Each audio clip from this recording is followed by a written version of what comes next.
Kwa maana huyo Ezra alikuwa ameuelekeza moyo wake katika kuitafuta sheria ya Bwana na kuitenda na kufundisha maagizo na hukumu katika Israeli.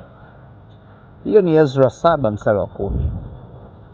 Nataka nikwambie hatua tatu muhimu sana za kufanya ukulie wokovu au kuwe katika imani kirahisi mno, na hatua hizi zinafanya ukuaji wako uwe halisi kweli kweli.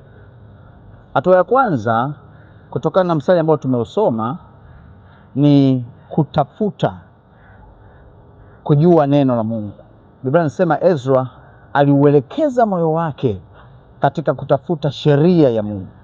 Aliuelekeza, alikuwa na shauku. Katika Zaburi, tunga Zaburi anasema, kama ayala aonavyo shauku mito ya maji, nafsi yangu inakuonea shauku, Mungu wangu. Kwa hiyo shauku ni kitu muhimu sana. Tafuta maarifa, tafuta sheria ya Bwana, tafuta kufahamu neno la Mungu.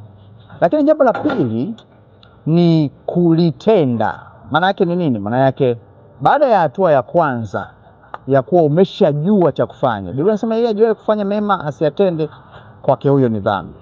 Sasa kuna zaidi ya hapo. Tenda kile ambacho Mungu amekisema, kifahamu. 1, 2, tenda. Yakobo anasisitiza sana,